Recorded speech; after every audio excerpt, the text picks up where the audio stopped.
In economy, there is a saying that nobody can be made better off without making someone worse off.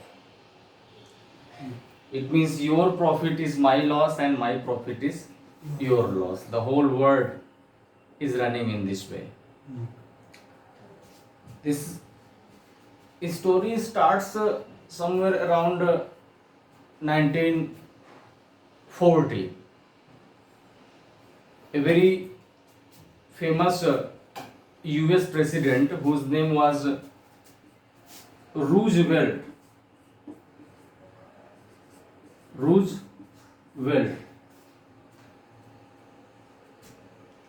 He was the longest serving president of USA. He became president for four times. Because when he used to be the president, at that time there was no any such rule that a person cannot be the president more than two times. This Roosevelt, that's why he became the longest serving president of USA, and he witnessed the most challenging period in the history of US economy. Because in 1929, the Great Depression, it was witnessed by Roosevelt. And in 1939, the Second World War, at that time, the same Roosevelt was the president of USA. So this Roosevelt, what he did in the year 1944, he thought that because of this world war, the world has been diminished a lot. The countries, because they were involved in the war, they compromised a lot. You know that in the very last, even the nuclear bomb was dropped by USA over Japan. So you can understand what kind of calamity the Second World War has witnessed. Having this kind of destruction on his backdrop, he invited, you can say, a sort of conference, and that conference or that meeting in the history of the world economy is known as Bretton Woods Woods 1944 system. 1944 Bretton Woods system. The Bretton Woods is basically a place which is located in New Hampshire inside USA. Yes.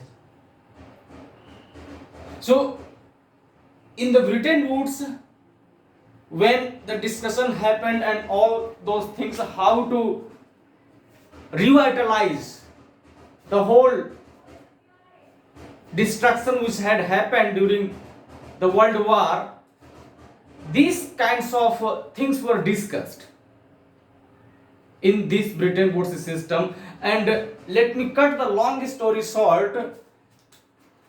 The outcome of this Bretton Woods system gave birth to the three institutions, the most renowned institutions in the world. One of them is IMF, International Monetary Fund, 1944. The second is the World Bank, and the third one is the GATT,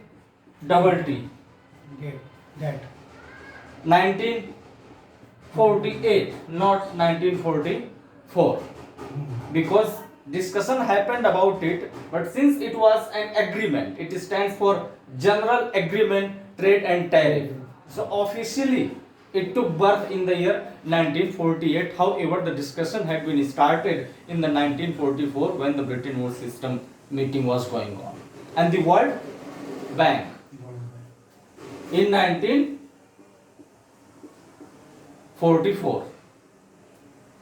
So, we will try to discuss basically, you can say this World Bank, you can use rather World Bank group. World Bank group.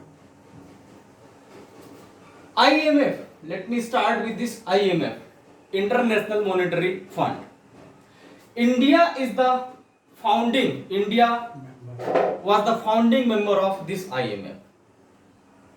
The head office of the IMF is Washington DC. Let me tell you that majority of the institutions, they have their headquarters in Washington DC. When I will discuss the World Bank group, I will discuss the 5 institutions. And believe me, all of them have their head offices in Washington DC. And that is one of the reasons when we criticize or critically evaluate, we say that these institutions are inclined towards the Western world.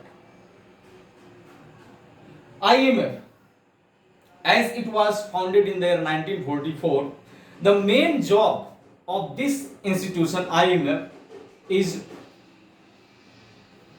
to manage the crisis which happens in the BOP, balance of payment, which we discussed in our previous lecture. Because when we are in deficit, at that time the money which we require to make that payment balanced, we take the loan or the external debt or the foreign debt.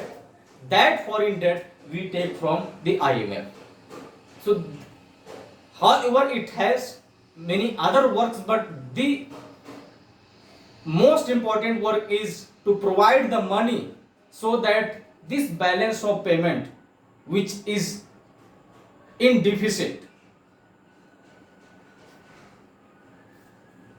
that money is provided by the IMF, and that's how this is being balanced. So, IMF in context to India, if you understand the history during 1991 and 1992 when this LPG reform happened, at that time the situation of India's economy was not good at all. So what happened that we wanted to get some financial assistance, some sort of assistance. At that time we went to IMF and these institutions. By the way, India, as I have already told, that it's a founding member, but how it behaved with India during 1991, because if you want to be the member of IMF, you have to fulfill some conditions. And what are those conditions? You have to open the gates of your economy. You need to believe in the liberalization, privatization and globalization. Then only these institutions will come forward and help you. And when India's economy was in a very critical stage, India required the help. At that time, what happened? That when India used to go to the IMF, believe me, India was not reading the conditions provided by this IMF. The documents were not getting read. Why they were not getting read? Because India's situation was so critical that we did not have any other option to accept their demands, their conditions.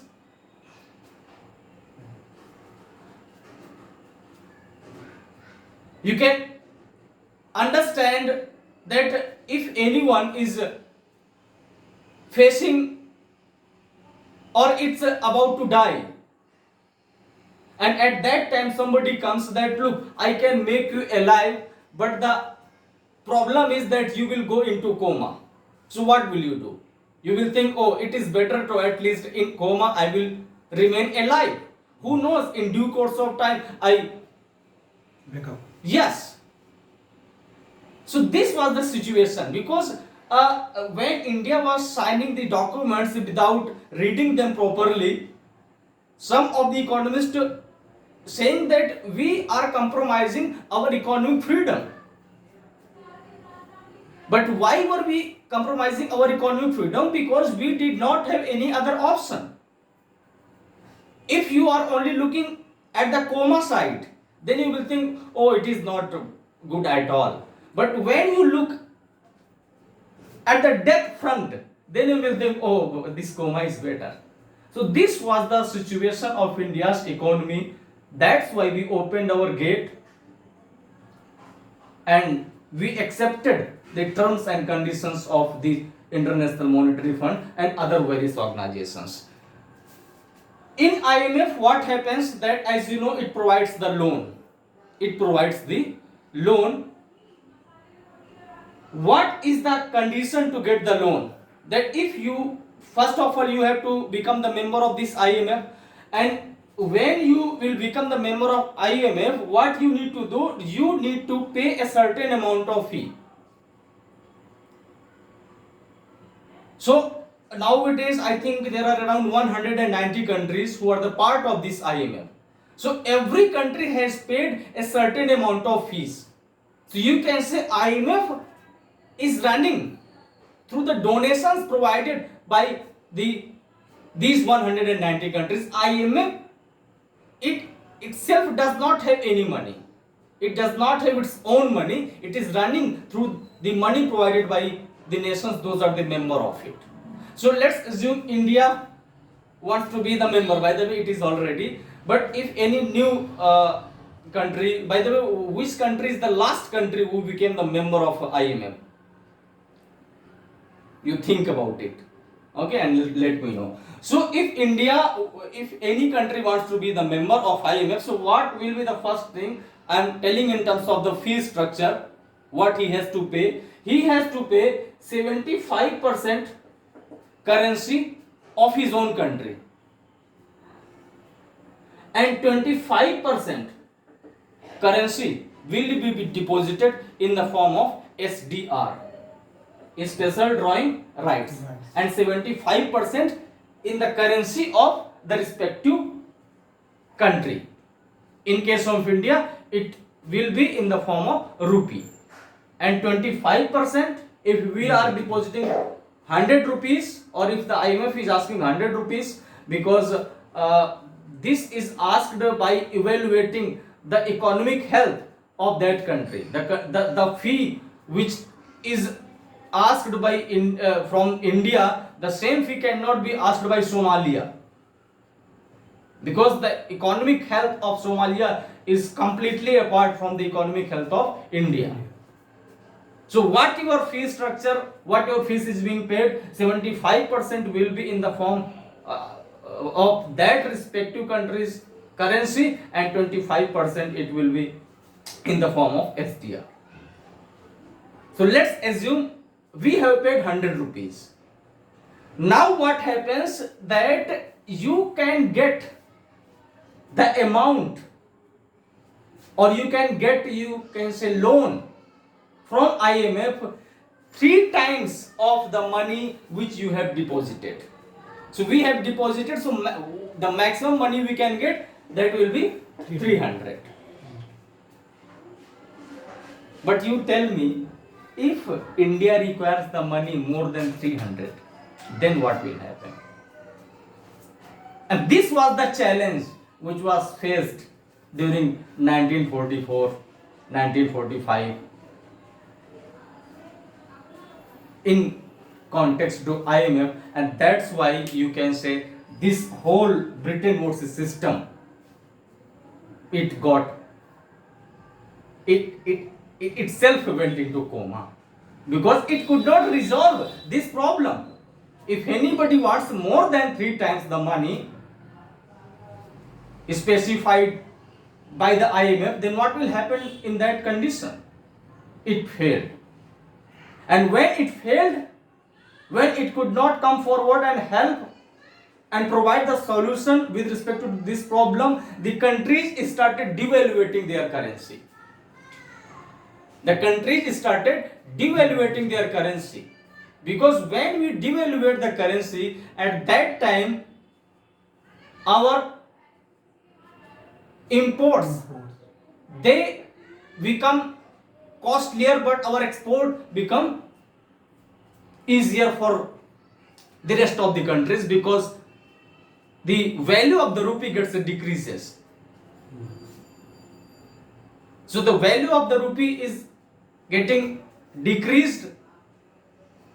Then USA, let's assume USA wants to purchase a Maruti car, and earlier the price was of Maruti car 100 rupees, and $1 was is equal to 90 paisa. yeah, or so when you calculate this 100 rupees Maruti car, and if the value of rupee is decreasing in comparison to dollar, then USA has to pay less dollar in order to purchase the same Maruti car, because we have devaluated our currency.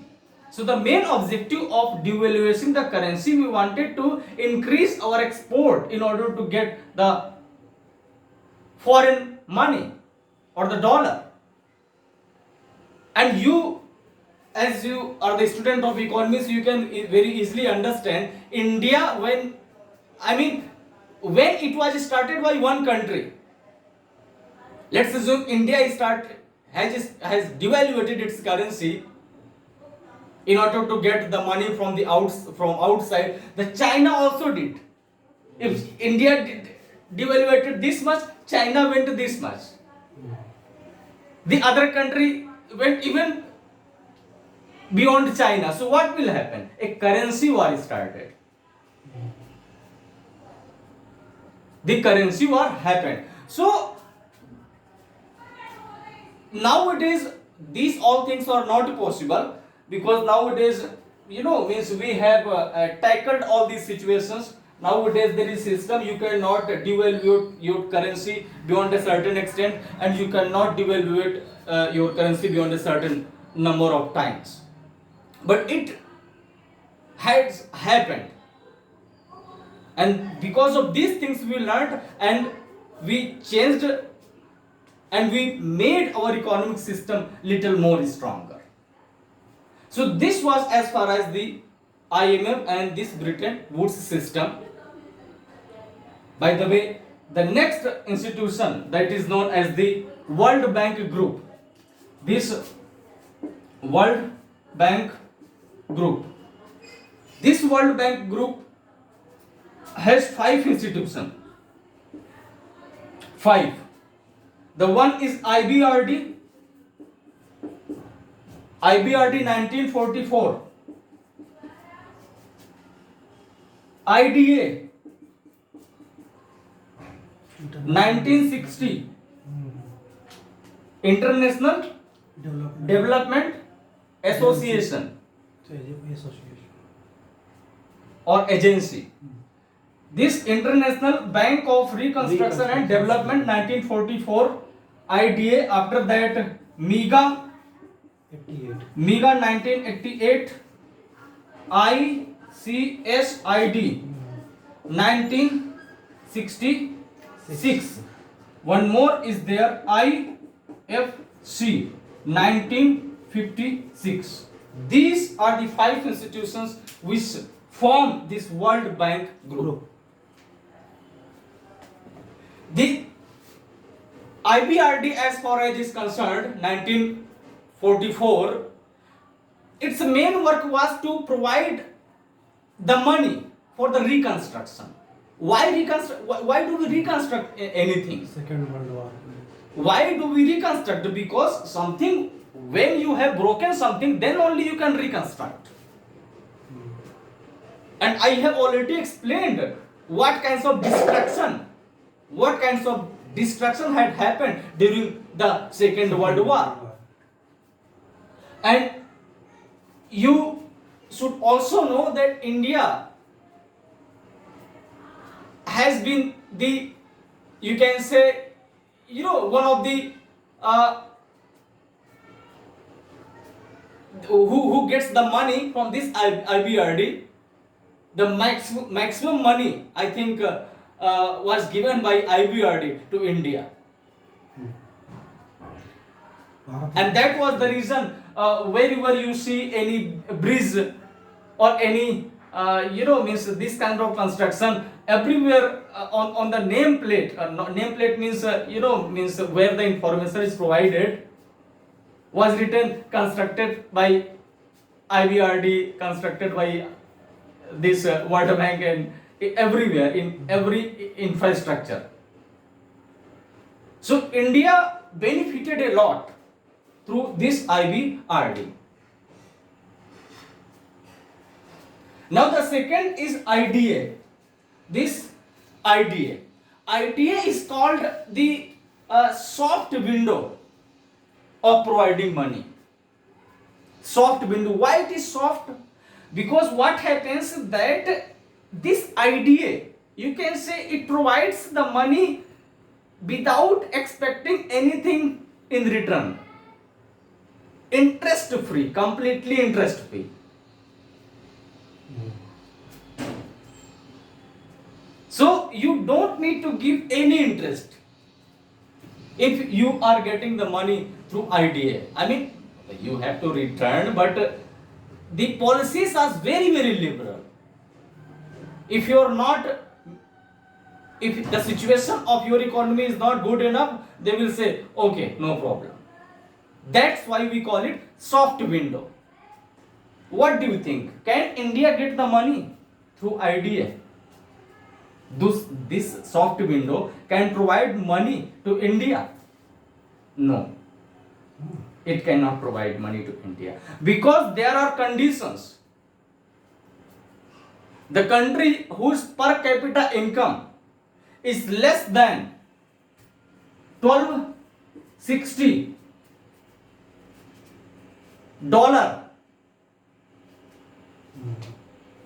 only those countries can get the loan from this IDA. And the per capita income of India is 1670. So India does not fall in this line. So you can understand the most undernourished or underdeveloped country can get benefited through this IDA. They can get the interest-free loan practically. Now let's talk about this IFC, International Financial. C stands for what? IFC 1956. What is its main role? The main role that it provides loan to the private institutions. Private institutions.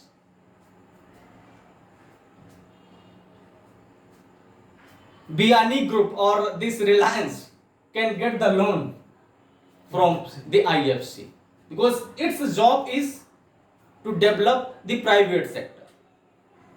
Because the private sectors, if they are getting the loan, they will invest, and through investment the poverty can be reduced. But do you know in practical ground what is happening?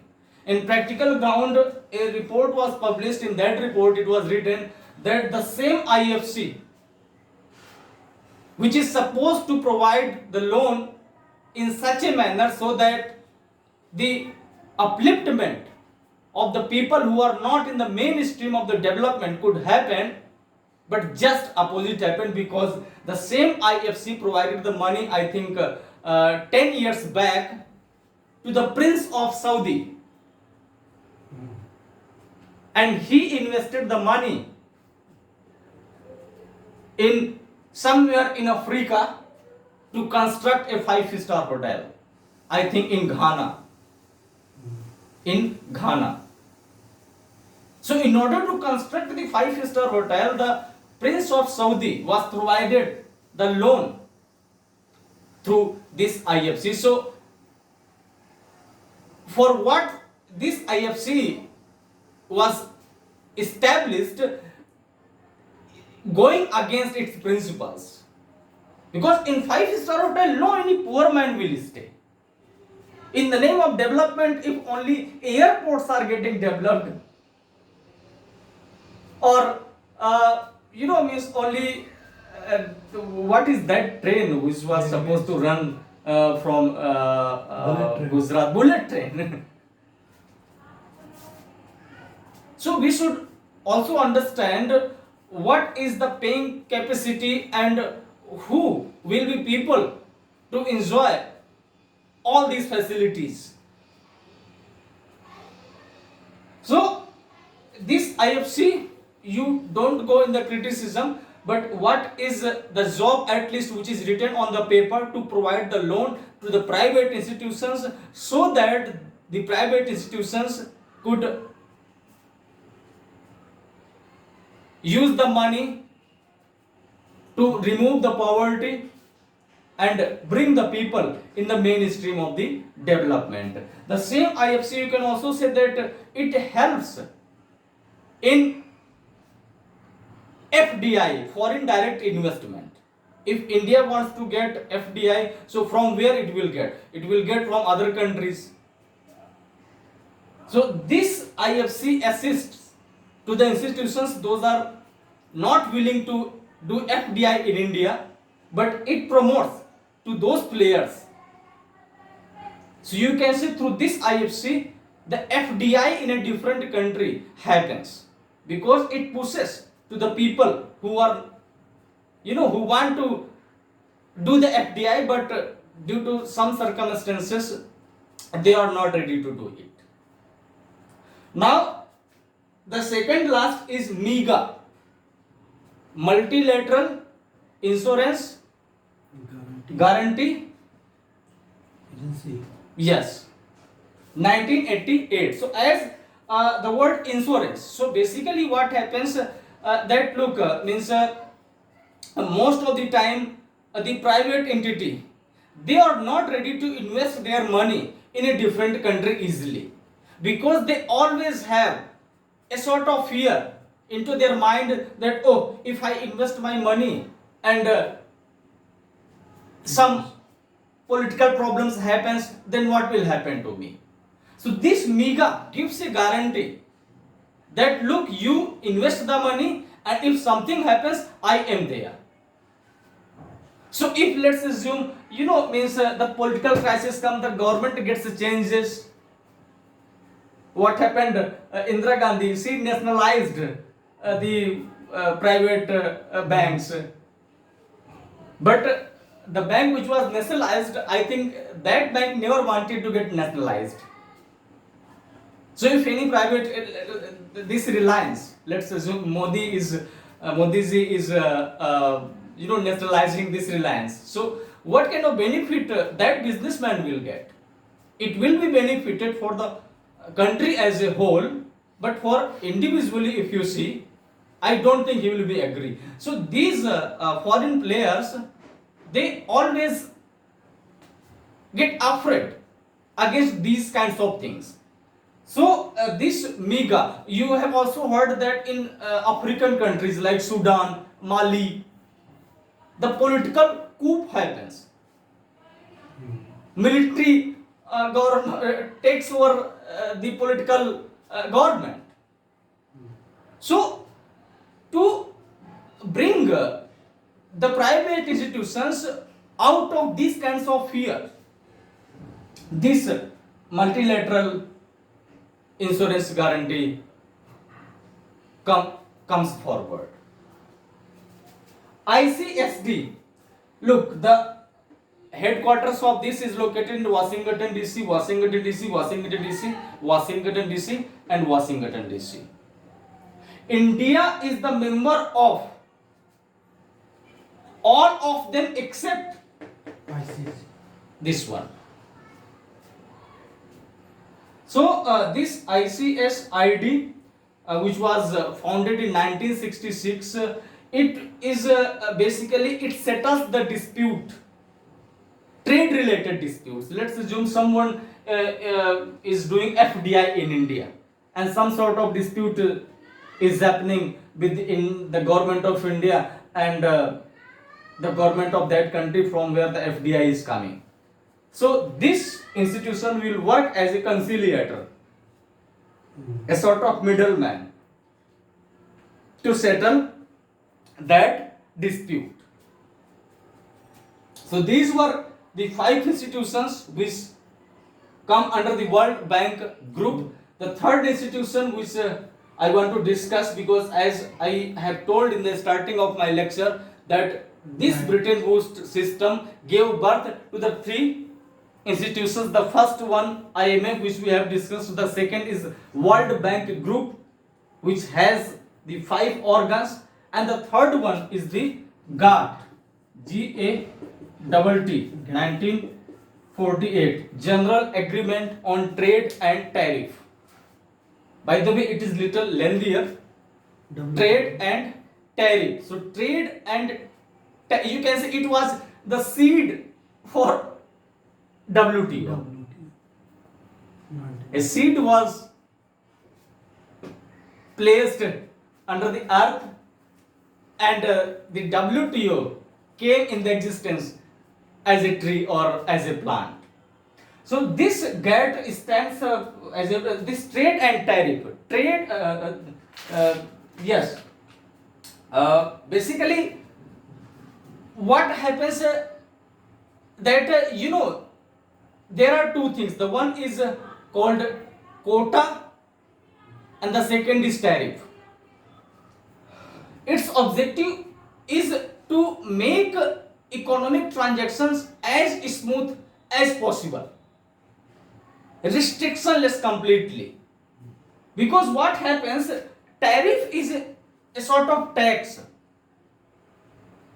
Tariff is a sort of tax, and through this tax we can reduce the items which we are importing from a different country. Because no country deliberately they don't want to import, because you have to pay the money which will go outside, and it is because everybody wants to sell the items, but for their better BOP they don't want to import a lot, but out of their compulsion they have to do it. Saudi Arabia, as it cannot grow the wheat, it is his compulsion to get the wheat from somewhere else. India cannot produce the crude oil and gases, it is its compulsion. But if India had any opportunity to produce all these things, India would never go to these countries who are providing this crude oil. So the objective of this GATT is to, you can say, remove the tariffs, because when there will be no any tax, then the transaction will happen very smoothly. Your brother wants to send a television from USA. The cost of television is 10,000 rupees, and the government of India is levying the tax of 50,000. Why will you get the television? It means the government of India is not ready to get the imported items. So this is the significance. I mean, this tariff can give a direction to the transaction. And the one word is also called quota. In quota, basically you decide the limit, that beyond this much you cannot, in limit can be that India can only get 1000 televisions in a year from this particular country. So this is also a sort of restriction. So the objective of this organization, by the way, look, it was it was only a treaty, because it was the word agreement is there. So because it was an agreement, it did not have any institutions the way World Bank has and this IMF has. But what happened? This GATT, GATT, it started its journey from this date and it kept on going. And 1st of January 1905 it came in the form of WTO. So almost after covering, no, it is not 1905. WTO exactly when it came in existence? 95 1995. 95 बोल रहे हो 1995 हुआ। Yes, 95. So 1995. Actually, I was thinking 2095 yes. अभी आया ही नहीं है। Okay. So means in 1995, 1st of January, this WTO comes into existence. So look, this journey, which 1948 to 1995,